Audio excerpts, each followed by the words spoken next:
Good evening, everyone. It's Sunday evening and time for the European Ham Radio Show with a special episode today. And just to kick things off, Steve wished he had 5,000 to spend on ham gear. We all do. That's why we dream. Let's put it that way. We all wish Steve had 5,000 to spend on ham gear? We probably wish that as well. Yeah, that as well. Yeah, you know, I'd be happy with just one Bitcoin. That would be enough for me. One Bitcoin would be, and that's probably our next challenge, the one Bitcoin ham radio challenge. Welcome all. I see there are a lot of people chatting in our chat, and that's nice to see. A lot of people from North America, which is also nice to see. So we had a proper boost in subs the last week. I don't know what made that happen, but might have been a certain presentation, but just a thought. Maybe might have been, and you can even see that presentation on two different YouTube channels from two different angles now. Yep. Yeah. Very cool. Maybe if some of the new subs are watching, they can comment as to why they've subscribed this week. That'd be interesting. Absolutely, that'd be interesting. I see some new people and some old people and some people we've seen before, but not every show. So this is going to be a good one. We don't call them old anymore, Morten. We call them age challenged. Okay, age challenged, but I mean they've been with us for a while. All right. Not that they're necessarily old. I'm age challenged. No. Although in ham radio, people usually are. What did you say? Age challenged. Yep. So, Andy Cowley's actually posted this all over the place. So that might be a reason why we have a lot of people here. Thank you, Thanks, Andy. Today's subject is, as I said, the 5,000 euro Ham Shack challenge. But before we go to that, Tobias, what's your ham radio moment of the week? Oh yeah, that's an easy one. I'm big for a second. I'll unbegin. I just need to go close the door as well. So hang on. Excellent. Yeah, I did a very boring live stream on Saturday, trying to check my soldering here, getting the IPS display working on this broken Canvo TH79E. And just today, after, thankfully, the author of the mod commented, I realized my mistake and I got it working. So you can now twiddle the knob on the TH79E and the display updates. Yeah, so the basic communication is sorted between the handset, the microcontroller, and the display. So I'm very happy about that. So that was my ham radio moment of the week. And I'm a bit curious, Tobias. How are you going to fit that into the radio? Not at all like that. That's the prototype. I now have to think about, okay, I do my own custom PCB and let, I don't know, one of the PCB manufacturers produce it. And then I can come back, put all the parts on and put it into the handset. Big congratulations on getting that through. I would never have had the patience to do that. It looks really crisp as well. So getting to see that thing in the radio finally, that's going to be really good. And in theory, you could do all kinds of nonsense now, because it knows which band is active by, whether the PTT symbol is the upper one or the lower one. So you could do something like, show the active frequency in a different color and things like that. You can go crazy now. you could actually implement serial cat control with feedback for that radio now. You just need to emulate the knob, the rotary encoder. Yeah, well, I have a spare UART, in theory. Yeah, that'd be cool. Okay, let's see how far I take it. But it's great that it works. I'm happy. If you do that, do it over Bluetooth, so you don't have to make any other new connections in the radio. To go for a Bluetooth chip. And if then I have to find a space for a Bluetooth module. But no. Nordic creates ARM microcontrollers with Bluetooth built in. But then I have to port the software to a different microcontroller. So easy, Tiger. It's still ARM.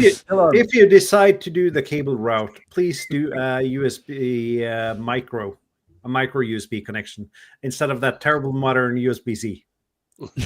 Okay. How do I keep I don't people know. from the Space, he's not sure if I'm joking or not. No, I'm a bit confused. I'm going a bit cross-eyed here. But that's excellent, Tobias. We've been following your progress over several weeks here, and Yeah. I have another moment. Yeah, my Hard Rock 50 arrived, and I just checked that all the parts are there, and the power switch didn't make it, and I think a few nylon standoffs are the wrong size, but this is all sortable, so I think it's good and ready to be built up. You bought the kit, not the finished product? I bought the kit because I'm cheap. And capable, apparently, to build these things. I don't know. We will see if I can, manage the buyer's calibration procedure. That looks a bit scary.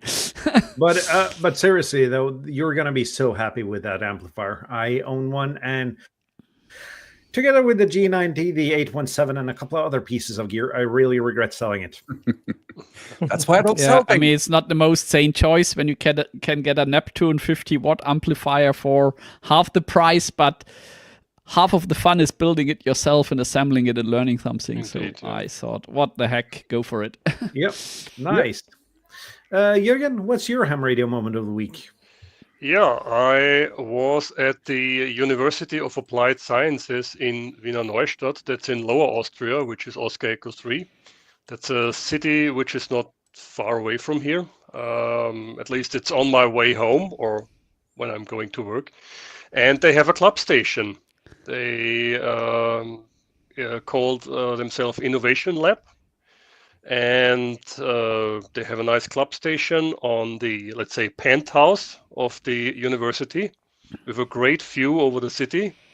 And they have an HF station. They doing QO 100. They also have a satellite ground station there because they are responsible for some CubeSats. So that's very nice. And they have a repeater there. They have a WinLink gateway there. So it was very interesting. It was open house at the university. So good time to meet old friends, new friends. A lot of people have been there. Yeah, but that is really nice. It's always nice to see other shacks and to go to other club stations and see that some people actually make it work. And we also had the chance to go to their laboratories, and that was really, really nice. I did some videos, so I have it in the pipeline. I have to edit everything, and I've got a lot of footage. Nice. And you even released a video from our presentation at the Norwegian Ham meeting. So I watched the presentation another time now.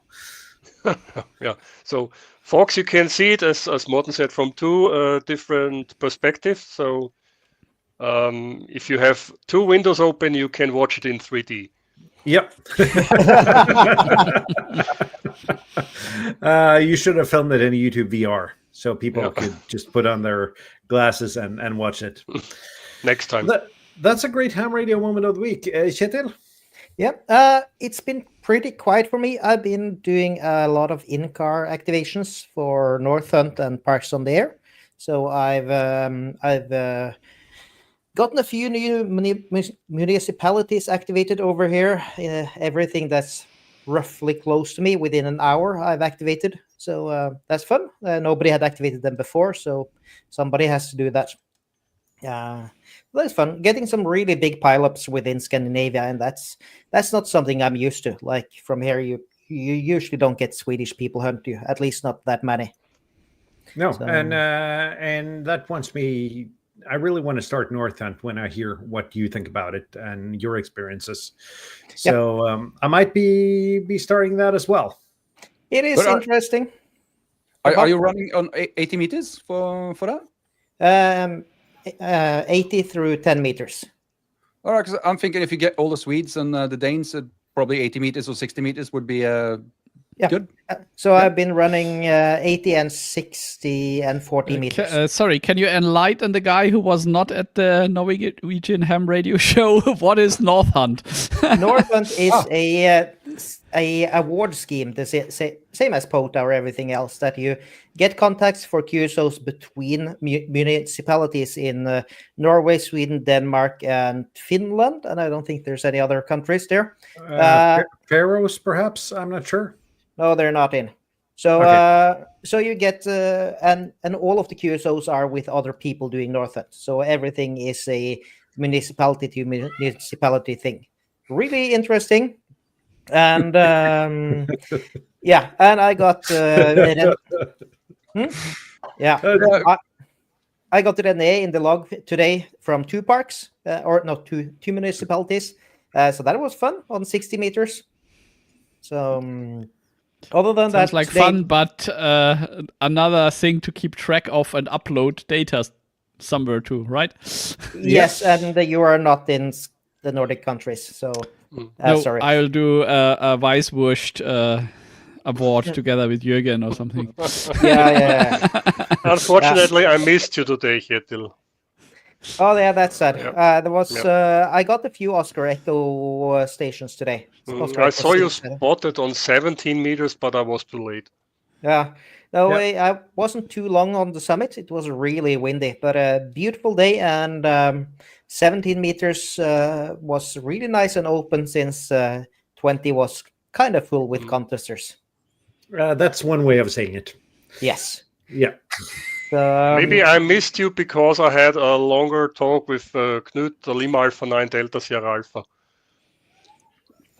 Yeah, but I see Steve in there. We had a bit of a chat to add it to Polo as well. And after doing more of the logging with this, I don't think it's any point to do it in Polo. There's some other ways to log it that I think is less messy for that specific purpose. But thanks for the offer. Yep. All right. Yeah. We probably don't need to get into that, but needing anything more than any average logger is probably not a good idea. That's why I don't do flora fauna. We can have a review, or maybe I'll even make a video one day. But still, it's fun. So, what about you, Bob? You have done anything fun this weekend or week? I have done 2 fun things. In fact, I managed a summit yesterday. Lima Alpha Tango Mike 010, Skrehelle. I was there pretty close to exactly a year ago. It's a nice summit. It's I don't know, it's about 3 kilometers walk to the summit and 300 elevation meters, something like that. So it's not too steep.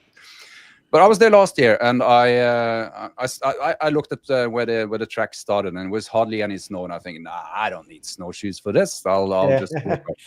And I live to regret that decision, because 2/3 of the way up, I was walking through my hips in loose snow. So that was one of the harder ascents I've done on summits on the year. So this year, I wasn't gonna fall into that trap again, so I went on snowshoes, and of course I brought snowshoes. I attached them to my backpack, and of course the entire way up was completely packed frozen snow, so it was very, very easy to walk without snowshoes. I just had them on my back to annoy me the whole way up. But nice activation. There was actually sunny.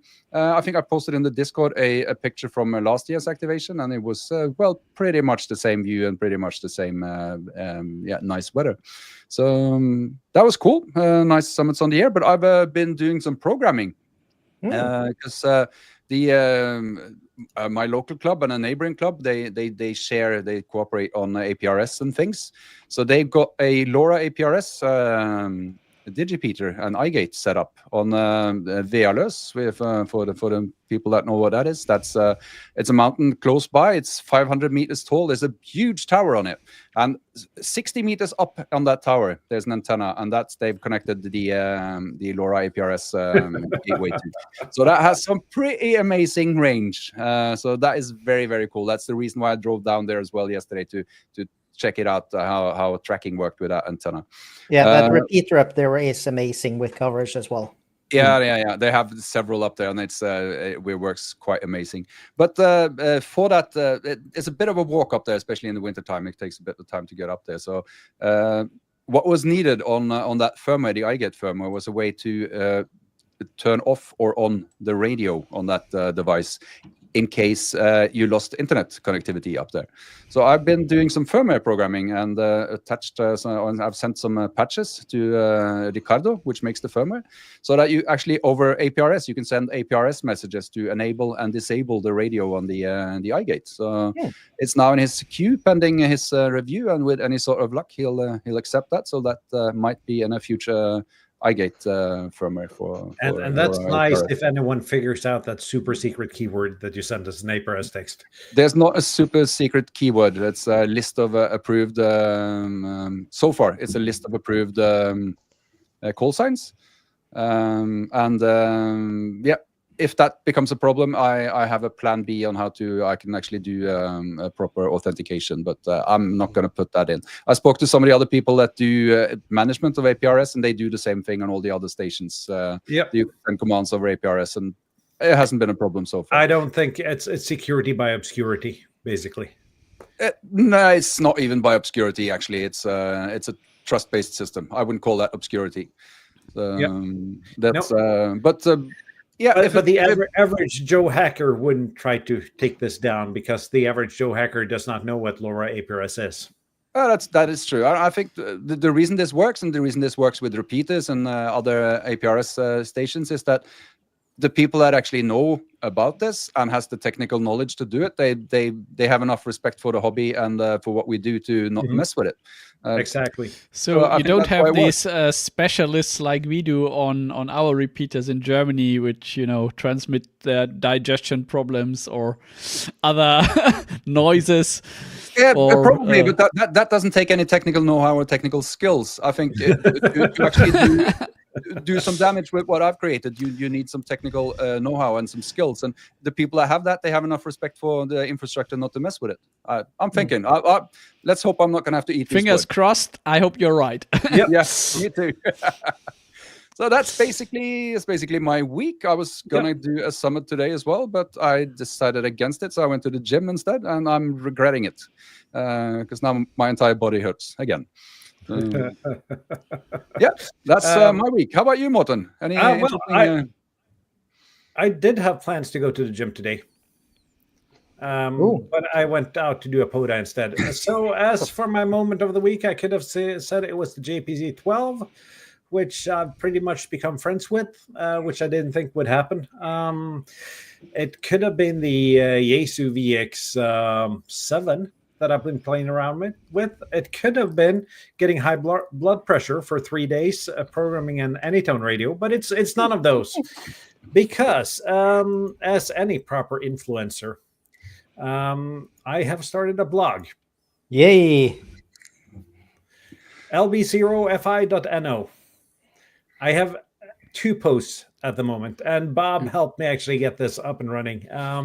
It took a while, and I have the proper links here, both to the European Ham Radio Show and our Discord. Great. So that's pretty much what I've been doing, because I do have some plans. Not everything I want to share is in a video format. Let's put it that way. Not everything is good to share as a video. So I wanted another platform just to be able to share those things that don't really work as a video. And let's just see how many posts there are. But thus far, 2 posts in 24 hours. I think that's pretty good. Yeah, but there's no comment section there. Absolutely. There is no comment section, and that is by choice.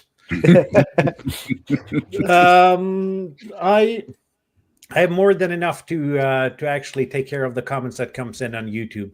I don't want another platform for actually needing to moderate comments. Jeff says, Bob, blog, both begins with B. Coincidence? No, it's not a coincidence, because Bob works in hosting, and he's got a blog himself over at lb5jj.no. Yeah. I've seen the Google Analytics statistics for that, and a whopping 5 people a week visit that thing. So, and how many of these people are AI bots? You had to ask. I think it's about 4, because I stop by your blog once in a while, Bob. Yeah. No, I'm actually since we're talking about blogs, I'm actually contemplating changing platforms. There is a platform where I can write Markdown code instead of using that horrible interface that WordPress gives you. So I'm contemplating changing over to that. GitHub Pages. No, I will host it not on GitHub Pages, just for the simple reason that that's so insanely complex. So, but it's the same type of workflow to publish things that you use with GitHub Pages. Yes. Nice. Nice. And there, yeah, go ahead, Chetan. yeah, and there is absolutely room for written material in this hobby as well. Like not only videos. So that is good. So it's just for in case I want to add something to a video or expand on a subject or just something that wouldn't work on a video, such as my progress on getting that VX7 up and running with a new battery and getting a cable and everything. That will be a great video at the point where everything has arrived and I can actually do a video on it. But making a video of waiting for a battery to arrive in the mail or waiting for a cable to arrive in the mail, that's not good video content. That's why we have shorts. It's still not good video content, even as a short. There's very little good video content in the shorts, actually. If you look at them, you'll. How dare you? Hey. Everything I get in shorts are golden retrievers and huskies, so it probably says something about what I am considering buying. Yeah. Okay. And it's not a husky. I've watched enough husky videos to see that they are cute, but they're a little bit too intelligent and a little bit too much work for me. Yeah, they're drama queens as well, I think. Yeah. Okay, So, it's 22 minutes into the show. Should we get onto the topic? We should get into the topic. And let's do it in the same way as we did the ham radio moment of the week, though, Tobias. Would you like to start? Okay, I asked for it, so now I have to start. 1 second. Right, that was giving away my whole list. Okay, well, anyway, let's do it with the pictures. Why not? Okay, on the top left side, you see Yaesu FT710 AESS with the speaker SP40. So that's from a random, commonly known radio shop, 1,195 euros at the moment. I think this is a very nice radio, and I think just before the show, I watched the video from Walt, Coastal Waves and Wires, and he also got it, and he also likes it, and he says it's easy to use, so you don't have an excuse to curse the Yaesu menu, so it's even, easy to figure out. As an antenna, I picked the Diamond CP6SR 6-band vertical, 6 meter, 10, 15, 20, 40, 80. That's 492.90 euro. And as you can see, I went for a station setup here. So I thought, my thinking was somebody rings at my front door, hands me 5,000 euro and tells me you have half a day, spend it all on ham radio gear, right? It was not a very sophisticated, elaborate research, but I think it, the radio and the antenna would make a nice HF setup. Then the microphone on the left is, of course, not necessary at all. It's an Electro Voice RE20 Black, and that's just because I'm insane and a YouTuber, and I would like to have that radio. It is not necessary at all for your ham radio setup, and the bloody microphone alone with just a dynamic capsule is 659 euro. Yeah, so if you forget that and get a XM 8500 microphone instead, that costs you $20 and will probably do the job equally well, at least for SSB voice. I think both the radios, they come with microphones as well.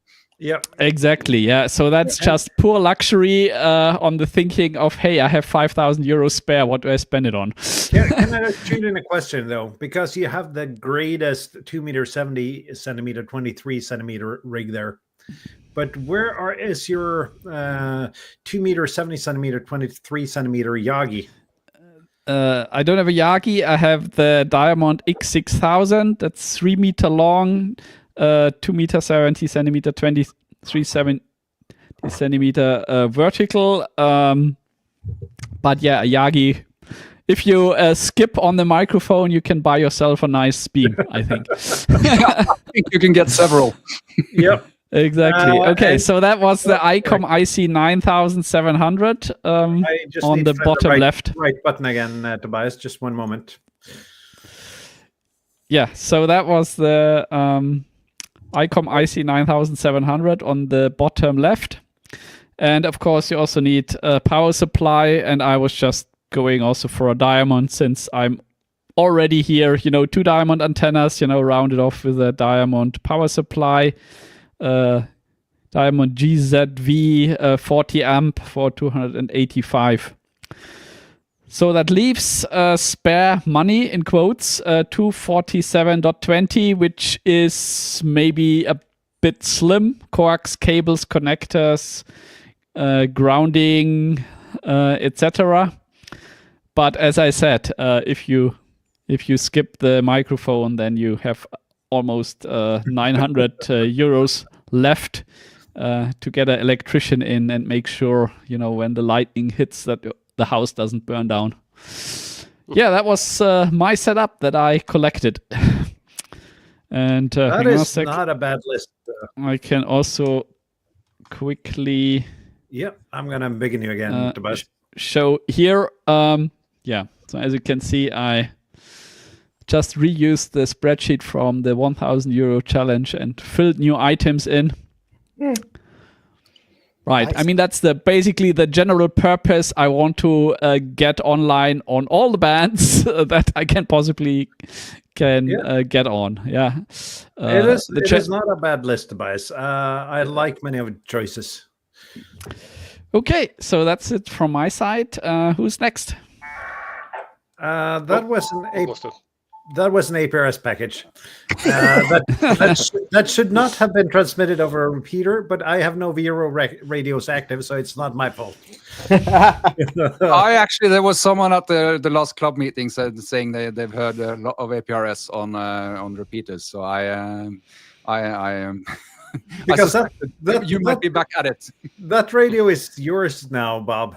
It does not have even power and absolutely no antenna connected to it. So that's not me. That's not you. Okay. Jürgen, what's your ham radio moment of the week? No, sorry. No, what's your budget? Let me see. Let me share my screen. Oh boy. Okay, hold on a second. I have to give Firefox the permission to share. Nope. No, I have to restart it. It could go to 7 while you figure out your computer problems there. It says I have to restart Firefox to get it on screen. Let me try this one more time. Nope. Oh boy. Can I share the screen? Yeah, now it should work. Hey. Without restarting. Can you see it? It's coming here. Yay.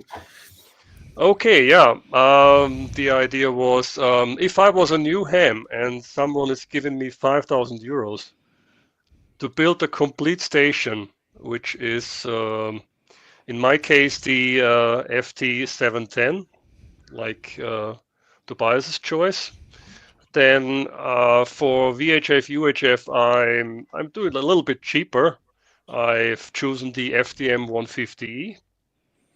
For portable, or for walking around, an Anytone DMR radio. And that's the cheapest Anytone radio, isn't it? Yeah, but it's a good radio. Yep, it's a really nice radio.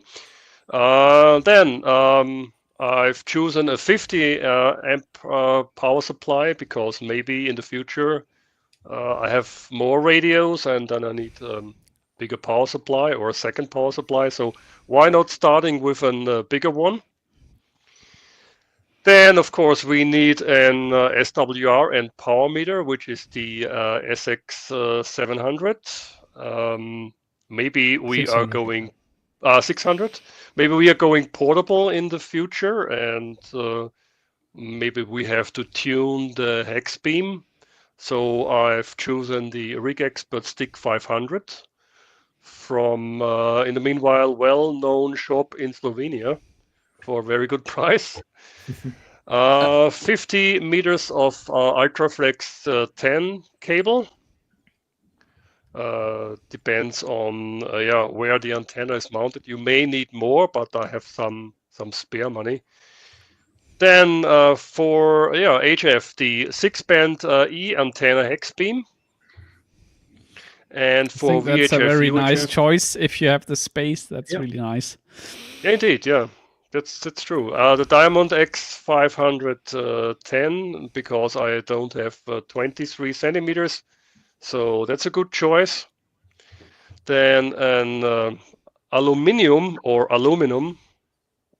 depending on which side of the pond you are, telescopic mast. This is a stronger one. It's very thick, very stiff, and it's 13 meters high. And the Yaesu G1000 rotator, that's a bigger one. It's not the smallest one, but maybe in the future, if I want to change the antennas, maybe I get rid of the hex beam, I can still use this rotator. And Why then would I need a rotator for a hex beam? Do I miss something? Because a hex beam is basically it's directional. Is it? It is. Yeah. Okay. Didn't know that. A spider web, which looks almost the same, is not directional, but a hex beam is directional. I'm not sure if the hex beam knows it, if it's directional, but it is directional. More or less, okay. Compared, it's not like 360 degrees, right? It's just like maybe 10, 15, or I mean, I don't know. I don't know. Somebody has to explain me the magic of hex beams. We have to get Colin back on the show, and he can explain to me. Yeah, and that's good because Colin is back next week, Tobias. If you've read the planning sheet, you'd known that. I didn't. Okay, so I can ask him about the directions of the hex beam, and he can you can explain absolutely it to me. Do that. Fantastic, great. Yeah, See, William, if I have to choose an step IR or ultra beam, this will blast the budget, I guess. So, yeah, if you compare the hex beam to an 3-element step IR or ultra beam, it's omnidirectional, let's say, but it's a directional antenna, so we need a rotator. And then I have 665 euros left over for accessories like guy ropes, wires, connectors, etc. That's not very bad. nice setup. Yeah, if you decide where is your priorities, is it HF or is it VHF, UHF? You have. It's easy to say, I emphasize HF, and then you have enough budget to get a nice antenna and a nice setup, right? You still need some priorities sorted out, even if you have 5,000 euros. Yeah, exactly. So, we can talk about this next time when we do the 1 Bitcoin ham shake challenge. I am sure you have to prioritize some even then. Yeah. Yeah, like which kind of farmland? So do I get one Hilberling or 2 Hilberlings or things like that, right? Yeah. How big of a farm in a place near salt water with good propagation do I need? What do you mean farm? Island. Island is probably better. I would prefer an island on the Maldives or somewhere. Yeah. Do you need a private airfield or not? That is probably something you need to take into account. Yeah, sure. We need, because I want to erect the antennas with a zeppelin. That is proper German. How about you erect a double Zepp with a zeppelin? Yeah. But that's a good budget. I see you went with the FT710 as well. So I'm kind of curious. Kjetil, did you go with the 710? No, I did not. Some sharing, I think, the correct tab. Let's see. Yeah. No, that was not the correct tab. That was a $4,000 euro or pound whiskey. So, yeah. yeah. You, And a you, G9. you have room for that if you go for the G90. Yeah, that and a Yep. G90 and a wire, and you're okay. No, Yeah. let's start with the cheap end here. Anytone, 8318 UV. Simple handheld. There's nobody on 2 meters anyways, so why spend money on it? And then with some coax from Tobias's friends down in wherever they are, Italy, somewhere. Simple as that. And just saying, like my kit, I'm thinking about this is something I would have at my cabin. So that means that I have trees to hang antennas from. I have some sort of power already. So yeah, I have most of the things, but I need some power like this one. 700 watts should be enough at least for some things. And this could also work portable. So with like the inverter I have at the cabin and this little battery here, which is roughly 400 euros, that thing works perfectly portable as well, or at least in a car on a beach. So great for portable operations. It's not good for hiking, but hey. No, but like for a field day, probably need more battery than this, but for a start, like for short activation. Then some power supply for a radio. And for the radio, why do I have two amplifiers? For the radio here, I went for an Icom 7300 on sale apparently. So that put it within my budget. So that is nice. I went for some simple PL plugs for that nice Messi and Poloni cable. I should maybe have gone for the Messi and Poloni plugs, but then I would have been out of budget by just one plug. So, yeah.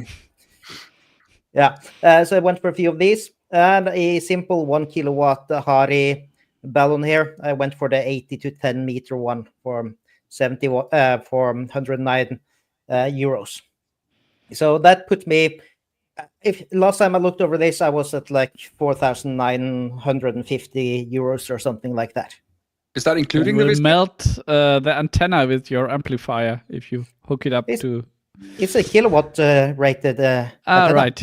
Sorry, Yes. my window is too small. I didn't see that you selected the ZS6 BKW is also a great antenna. I think works very nicely.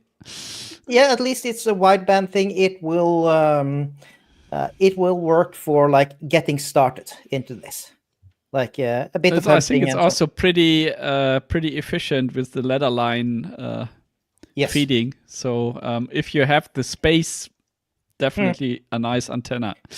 Yeah, in theory, at the cabin, I can easily have got for this as well, 63 meters. That's just as big as I can go with a dipole at the cabin without issues. Then I can get both ends maybe 15 meters up between trees.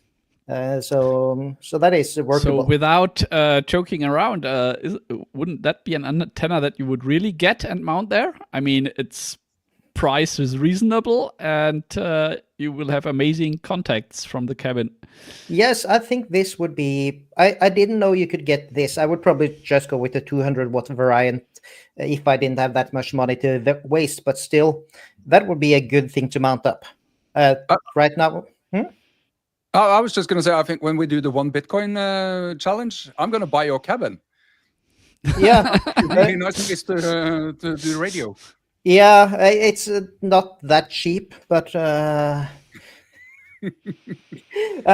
yeah, this is my setup, and I'm not sure. Like amplifier, this one has says it also can tune 3 to 1, so it will handle some tuning for you as well. So that is good. 700 watts. There's not much of a noticeable difference up to a kilowatt. So like running this is more than enough. Does it work better to break in if I have my microphone on? Yes. Yeah, I was just going to say that the Hari antennas are really well built and good hardware wise. But I think we did the experiment. Sorry, Kjetil. We had a contact this week or last week. I can't remember. But we basically made the experiment. Double the TX power and I gained 1 S level, right, as expected. Yes, we had a 20-meter QSO, wasn't it? When I was in a park near work. So that was nice. But sorry, Martin, you were saying? I was just saying that the 200 watt Hari balance, you can't put more than 50 watt CW and Digimos through them. Yeah, so a kilowatt one, you should probably then be able to run 250 watts. Yeah, more than enough for FT8. Probably at least. Depending on the DX you're trying to get. Yeah, you still have to hear them. So, like this would be this setup, I think, would also be decent enough for a club station. Of course, you need some extras. You need rope, you need a computer, and so on. But that's not part of this setup. No. Yep. Bob? Yep, so I think that's it. What do you have? I'm suspecting you have something quite different. I did the last challenge. I did in about 30 seconds. So I figured I'd do it properly this time. So I actually made a PDF. Ooh. Now you're showing us. Yeah, this is to make amends for the last the effort I put into the last challenge. So I actually thought about this, and basically, I thought, what's the challenge? And for me, the challenge is it's QRM, and it's more QRM and even more QRM. It's just no fun playing radio from where I live because there's too much damn noise around. So if I had 5,000 euros to kit out a station, I would do a mobile station because that would be a lot more fun for me. So let's go through it. My plan for the mobile station is, of course, the Caddy Maxi 2017. That I luckily had that in my junk box, so I didn't have to include that in the budget. But it didn't have a roof rack, so that's there's a picture there. I'm hoping that's visible. There's a fairly big front runner roof rack on that. It's almost 2 meters long and more than 1 meter wide. So it's a very nice platform to put antennas on. Is the hope of that thing, and it weighs a whopping 33 kilos, empty. So yeah, that's not too far off what you can have as a maximum roof load on that car. Yeah, let's not talk about that. When the police stop me, I'll say it's hollow or something. Yeah, it's lighter. It's lighter, yeah. And being very imaginative, I went for an HF radio. I think is not too big and not too small for a car. The Caddy has this nice bump in the dashboard between the seats where you can stick a fairly big radio, and the 7300 fits nicely in there. So I went for the 7300. I don't think anyone's ever been disappointed with that radio, so it sounds like a nice safe bet for a car radio. And also, you forgot one band though for the 7300. It also has 4 meters. It has 4 meters as well. They don't put that in the glossy wear. So no, you need to actually tune the radio to 70 megahertz, but it does have 4 meters. Good to know. And of course, it's got a nice, understandable user interface, which is important if you're going to do HF whilst driving. So that was a consideration as well. And of course, if you're going to do HF from the car, you will need a good tuner. So this is the new tuner from ICOM, the AH730. It's a replacement for the AH4. If I think many people are familiar with that. It's a very rugged, very wideband tuner, very nice. It's got pretty much the same specification. It's got, like a friend of mine said, it's got more L and more C, so it's got an even wider tuning range than the AH4. It's waterproof, tunes from 1.8, so that would be 160 up to 6 meters. It handles 150 watts, which is always nice, and it's got all the control is integrated into the 705. It's using the tuning protocol for that ICOM has. So just press the tune button on the 7300, and it works with the 705 as well. But I meant to say the 7300. Just press the tune button, and it tunes the antenna. And the antenna is pretty interesting, I think. If you haven't seen this, I would I would say go look it up because it's a really fun. It's sort of a whip type of thing. You can mount that on your trailer hitch, or you can mount it on the roof. That's why one of the reasons I got the roof rack, because I want to mount this properly on top of the car. Yeah, and with 33 kilos of roof rack, you're really able to mount this properly. I should be safe, and it's you have really nice mounting opportunities for that antenna. There's a lot of ways you can mount it.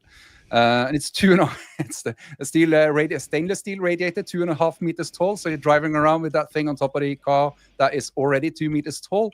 It's going to be a sight to see, I think. But it's very easy to detach, and it also folds over. It's flexible, and it's got that spring at the bottom, so you can just fold it over like a military vehicle would have driving around. And just mounted like that on the top of the car, it will do from 40 meters and up to 6 meters with that tuner. So if I want 80 or 160, I would have to stop at the side of the road and do a wire antenna. But I think 40 through 6 should be sufficient whilst driving. And of course, that's not enough in the car. I would need a VHF, UHF as well. So I went for the FDM 500. It's a very, very nice radio. Does FM and C4 FM. It's of course Yaesu menus and Yaesu APRS with an alphabetically laid out keyboard and all the goodness that you from Yaesu. But it does have. What were they thinking, huh? Fantastic audio, and my hearing is not brilliant. And whilst driving, I really need some loud volume and some well-defined audio if I'm going to be able to actually do VHF, UHF whilst driving, and that radio really delivers on that. So I think it's a fine radio. And for the antenna, there's nothing special. I think this is one of the nicer ones you can put on top of a car that isn't ridiculous. It's the Diamond SG7900, which is in 7/8. I was going to put the lambda symbol there, but I'm creating these slides. I'm creating them in LaTeX, and I wasn't able to get the LaTeX to accept the symbol for lambda in there. So I'm typing out lambda instead of the nice little upside down Y. But it's a 7/8 on 2 meters and 3 times 5/8 on 70 centimeters. So it's got 5 dB gains on 2 meters and 7.6 dB gains on that's dBi on 70 sims. So I think that's. So how long is that? That's probably the same size as the X5000, or? If it's 7/8 on 2 meters, then it should be just shy of 2 meters. Let's say 1 meter 75 or something, I would guess. Okay, so reasonable size for putting on top of your car. A reasonable when you size go through tunnels. Yeah. If my wife has anything, any other opinions, I'll send her to you. You can explain why that's a reasonable size for an antenna on top of the car. And of course, I need something to mount this. We're into the small stuff now, but you can't just put that antenna on a mag mount or something. So this is a proper mount that I will have to drill a hole in the roof rack and mount this thing with it. Comes with 5 meters of cable as well, so I should be all set. And of course, I'm not going to run all these cables for the tuner and all the radios and antennas through a door, so I will have to cut some holes in the roof and figuring out a way to make that waterproof. That's in the miscellaneous part of the budget. Yeah. So, summing it all up, that's I think I managed that quite nicely. That's the total for this is 4,131 euros 90, which leaves just shy of 900 euros for all the miscellaneous parts that you need to or paying your trusted car mechanic to drill a hole and seal it. I'm the trusted car mechanic. I don't trust car mechanics, so that's me. Okay. Yeah. But I question about one question. The tuner, you always recommend the, what was it, CG3000? So how do these two compare? Or the CG for Home Shack, I would still recommend that. But this one integrates with the automatic tuning circuitry capabilities of the Yaesu, the ICOM radios. So basically, when you have a tuner, which is an ICOM tuner, you just push the button that says tune on the front of the 7300. We need a unified tuner interface, the same as we have the unified microphone interface, right? What's it called again? Does anybody remember the acronym? interconnect standard. So we need exactly. We need an open ATU interface standard, because that's really annoying, I think. Let's go Otis, Open Tuner Interface Standard. That would be nice. Mark, but we're looking towards you now. Yes, you have another project. And the elevator company gets really angry. Otis elevators, but the 7300, of course, has a tuner already, a good tuner. So, but you're doing this to get rid of the few meters between the tuner and the antenna? No, the tuner in the 7300, it might be good as in of high quality, but it's not good as in wideband. It will not tune a big impedance mismatch. It will not tune a 2-meter whip on 160. Yeah.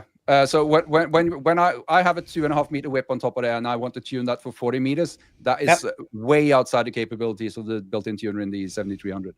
Yeah, it will only do it in emergency mode, I think. Why do you think that is?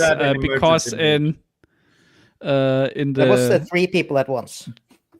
Sorry, I was wondering why the built-in tuners in handsets are not as good as what a G90 can do. Yeah, is it some cost balancing? Do you think that they say, okay, let's design it for 1, 2, 3, then we have X budget, and then we need the remaining budget for building the radio, or is it the power? 100-watt tuner versus 20-watt tuner. So why are the tuners that you get in the radios not as good as the external ones that you can buy, or the ones they put into the G90? I would think it's a combination of many things. It will require more components, and I would think that if you want to tune something that's very far out of tune, you need to put in a lot of C or a lot of L. That is a lot of inductance or a lot of capacitance. And I think that might lead to some parts of the tuner having higher peak voltages. So it might be more difficult to create, especially for a 100-watt radio. Exactly. That's what I'm thinking. Maybe the G90 with 20-watt, you could get away with reasonably priced components. And when you want to do the same for 100-watt, it would mean adding €300 cost to the whole transceiver, and then maybe the whole competition doesn't look so good anymore when you say, hey, company X can do it €300 cheaper. Yeah, that's because our tuner can tune 1 to 4. Yeah, who knows? If you look at the price of that tuner as well, it's close to €500, so it's not an inexpensive tuner. So I think you're onto something there. And also another tuner I have that I really love is the AH705. Which is for the IC705, and that is also extremely wideband. That will tune any sort of wet or dry noodle, as far as I can tell. So, but it only has to deal with 10 watts, right? Yeah. So that's that's probably the reason there as well. So I think we're onto something there. But I think I'm going to have to hand it over to Morten now, because we're getting closer to the hour. So we are. We haven't even. But anyway, we also have a few viewer submissions, entries from users. So I think we just go a bit over time, if that's fine with you. I think we'll do that. Let's see if I can share my screen, because I've done the easy way. I made a presentation the last time. Now I just did a spreadsheet. It should come as no surprise, but I've spent most of my money on the radio.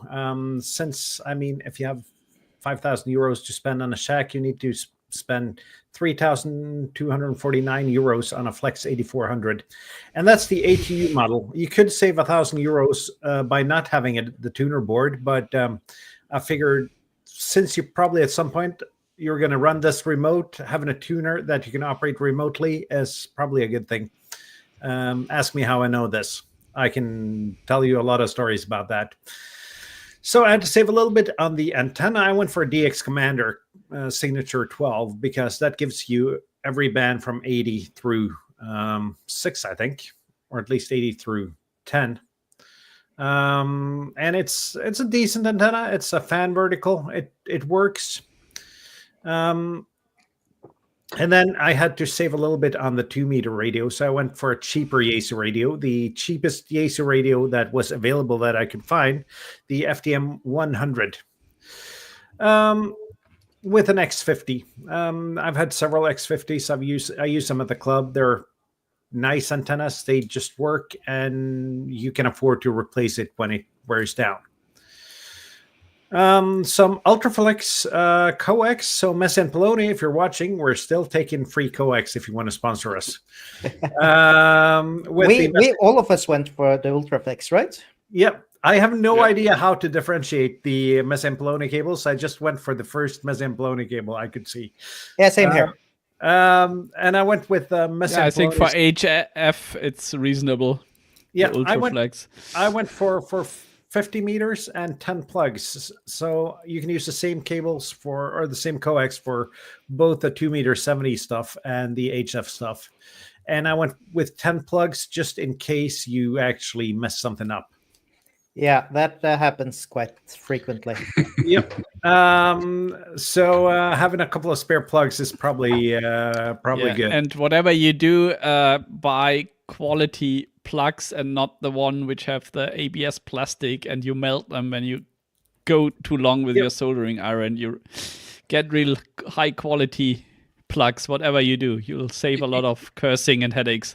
You mean the ones that when I get 10 plugs for €1.50 from China? Exactly, and then you need all 10 of them to have one properly mounted. Prep Paul says, let's start one with the 7760. And no, that's just an ICOM made flex. So it's much better to go with a proper flex then. Power supply went with a 30 amp diamond power supply. Probably should have had a little bit more, but I needed to stay within budget. Then some stranded wire for power usage. 10 meters should be enough to wire up your shack. 7-way power pole distribution and a 10 pack of power poles because you're gonna mess up some power poles as well. And that brings the total to €4,940.90. So you can have a couple of beers when you're done and when you're frustrated because none of this works because I haven't put everything into the budget. Yeah, you can have a glass of whiskey from my bottle. Because you forgot the power supply, or no, it's there, right? I take it back. I have the power supply. There's a PSU, so there's a chance to get on the air.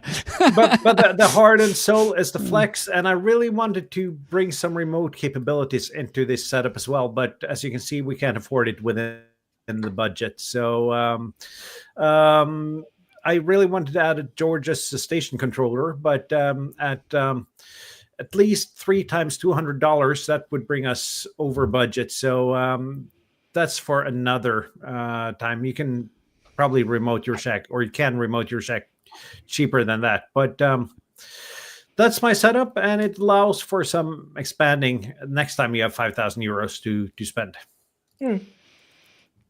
Good stuff. Okay, I think the DX Commander is a very nice choice if you have a bit of an open field. Yeah, I'm surrounded by lots of houses. So putting that, even if I manage to put it into my little terrace house garden, I will probably just bath the neighbors with radiation. Exactly. And the thing is, though, the DX Commander is not expensive. I tried making one myself by having a shop CNC machine some parts for me, 3D printing a lot of parts, buying parts. The thing I cheaped out on was the mast. I bought a 15-meter mast from AliExpress for about €100. And that was fine until it started freezing over and all the water on the mast froze. It just said, pop, and the mast snapped. It splintered into little bits. No. Yeah, pretty much. And then I was about a DX Commander and a half into it cost-wise, so I figured I'll cancel this project now before I put any more money into it. But for the 2 days that antenna worked, it was probably the greatest antenna I've ever had up. How many elements how many bands did you tune on it? All. So not 160. I had 80 through 10 on it. So you had 6 wires going up and down the antenna? Let's see, 80, 60, 40, 30, 20, 17, 15 was on a 40 element, so we can skip 12, 10, and 6. So that's 9 wires going up. Wow, that's nice. Nice. It was really nice for the 2 days I could use it. That would take me 2 weeks just to tune all the elements to my satisfaction. I spent good job. 3 months on that project. All right. Yeah. I mean, it's like it's like a vertical fan dipole with the other dipole being your radial network on the ground, right? So there's nothing magic to it. It requires some patience, as you said, 3 months. And then all the elements affect each other. So when you tune one, you put the other elements slightly out of resonance. So there's a lot of going back and forth in order to get everything tuned. Yeah. Yeah, but that's what Callum has all sorted out for you, right? So if you buy his kit, you get the lengths, and he did all the fiddling for you, basically. So when you build it to his specification, it will probably be bang on in the middle of the band, right? But he does have his tuning spreadsheet available where you can put in how much SWR you have on each band and tells you to cut this much off of each wire. That is open and freely available. Bend it over first before you start cutting. Yeah. Fold it over. Yeah. So I can recommend buying a DX commander instead of building one yourself. It's going to cost a lot more and it's not going to be as sturdy. I've had one of his masts at 12.5 or 12.7 meters mast standing outside in at least 2 full winters now, and it hasn't suffered any at all. So it's really good hardware. Yep. And you have some user submissions, Tobias, don't you? Now you caught me cold. Who copied them out from our chat? Otherwise, we'll just share the chat window and go through the proposals. I'm sharing them, Martin. Already. You're having them chatted. Sorry. Yes. I misremembered. Yes. So who's this? This is Lima Bravo 9 Whiskey Juliet. And sorry, this is a screenshot of another spreadsheet. So he goes with a Yaesu, looks like a Yaesu kit here, FT710 AESS. Looks like a nice radio. And decently priced. And Yaesu FTM 510DE, that's a 2-meter rig, right? Yeah, that's the same as Bob had. Yep, Diamond GSV 3000. I think that's the power supply a few of us has picked up already. Same power supply as I had, I think. Yes, tuner LDG 80-100 Pro. Isn't that a tuner? Yep. Desk microphone, Hardy Windom antenna, 8 to 10 meters. Good choice. I have that one. Yep, Cushcraft R9. I don't really know what that is. Antenna as well. It's a vertical. It's a multi-band vertical. Yep. Diamond X300. I think that's been mentioned a few times already. Yeah. Yaesu SCU 58. I'm not sure what that is either. I don't know what the 58 is. Isn't that the Digimode type interface? No, that's the SCU 17. All right. Yeah. It's a Wires X connection cable for the FTM 510. And then we have down here some coax cables, decently priced, so probably some decent quality, and 453 euros for other stuff. I have 453 euros for ass mounting. Yes. That doesn't sound right. No, that is not acceptable. But this is a good check to get started with, right? You have basically everything you need and probably a bit more. So and Tim is a little bit shocked on 1,000 euros on an antenna, and I am tempted to agree, but the Cushcrafts are supposed to be at least good build quality. Yeah, but lots and lots of parts. So I don't know how easy that. I mean, of course, it's effort to mount, but then the question is, every screw and bolt and so on must be, weatherproofed or put some grease on, or I don't know. Yeah, that's. They not last. Sure. They last. It's not a problem. I still have my old R5 stored. You have the picture up. Yeah, that looks. That's quite something. Yeah, it's a beast. The problem with that antenna is that the price to actually get an antenna delivered is 1,046 euros. But you have to figure in the cost of the divorce as well when you put that on your roof. Shouldn't that save you money in the long run? That depends. Yeah. And Yeah. Tim, you're completely correct. MFJ did take over Cushcraft, and as I understood, MFJ they've only canceled their own brand. I think they're still having the other brands. So I actually have no idea, but it's still available though. Yeah, this looks interesting antenna at least. So I'm betting there's some magic going on there. Sure. So this was LB9 Whiskey Juliet that shared. So let's go down to France. Unless there's other comments on this one. No, it's a good setup. I probably the tuner is also interesting. I've also considered that one at some point. So the LDG looks nice. I have a couple of LDG tuners, and I've had more, and they all work. Yep, nice. So let's go down to Foxtrot 4 Juliet Sierra Uniform. And this is a bit less of a refined list, but Spider Beam Aluminium Telescopic Mast 15 meters, Yagi for the Spider Beam 5-band, and support for the mast is roughly 1,500 euros, he says. Then a FT891 plus MFJ manual tuner, 900 more euros. And he goes for the extra flex to flex a bit extra. So that's 300 euros. Solar panel to have power for this, 1,500 euros. That's interesting. He's going to need a lot of ferrites for that as well, but that's something else. That depends on the controller, though. Yeah, that as well. But even with the expensive controllers like I'm running, there's noise. And then 2 100 amp hour batteries for 600 euros. So this is HF only though. But it's HF only, and I'm thinking this is a semi-portable setup. Yeah, but you can easily have it in a car or something like that. Yeah. It's a de-expedition setup. Yeah, 100 amp hour batteries, even Life Apo 4 batteries are not that portable. And I have to say, if you spend 1,500 euros on solar panels, you have a pretty big car if you can mount them on your car. Yes, but it's only 100 watts of solar, though. Yeah, that's not going to be that. It's power film solar, so they are. Power film is expensive, thin at least film over here in panel. Europe. Yeah, but they're efficient though, because my 450 watt solar, I think the most I've gotten out of them are about 80 watts.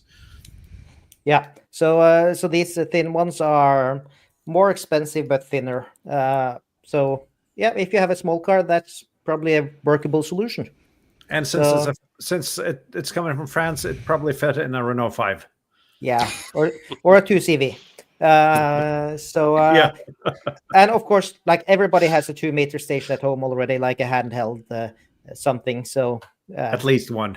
Yeah, at least one for each hand. If you buy the new Renault 5, you can save the money because you don't need the batteries. Oh, it's electric. Yeah. Yeah, nice. Yeah, those batteries would probably be good for running a radio. Speaking about that, I'm changing my battery pack in my Nissan Leaf. Should I ask to get to keep the old one? Of course. Yeah. Is that an option? I have no idea. It's probably not an option though, since the insurance company is paying for it. But there are a lot of good 18650 cells in there, even though some are not good. What's the voltage? I have no idea.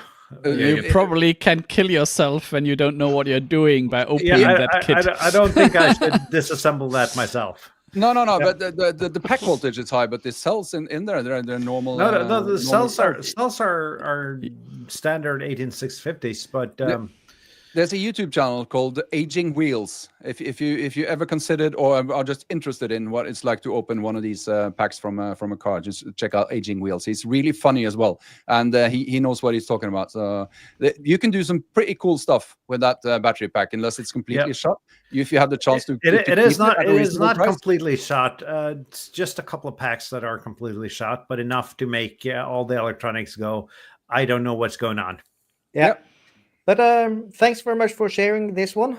So let's go for the last one. We only got 3 submissions here. So well, there was still Daniel in the chat, but he put it more in text. Okay. So I think I missed that. Yeah, I can read it out after we went through this page. Yeah.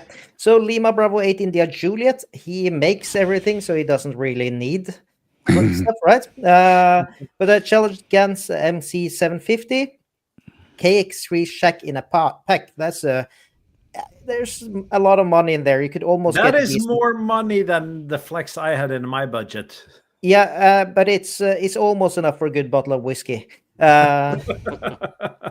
So and a Bengali adventure duel, is that that's Morsky, right? Yep.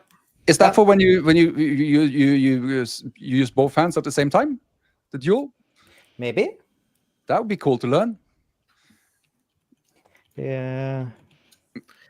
Yeah, I don't really do that much Morse thing, but it's it looks like roughly like this.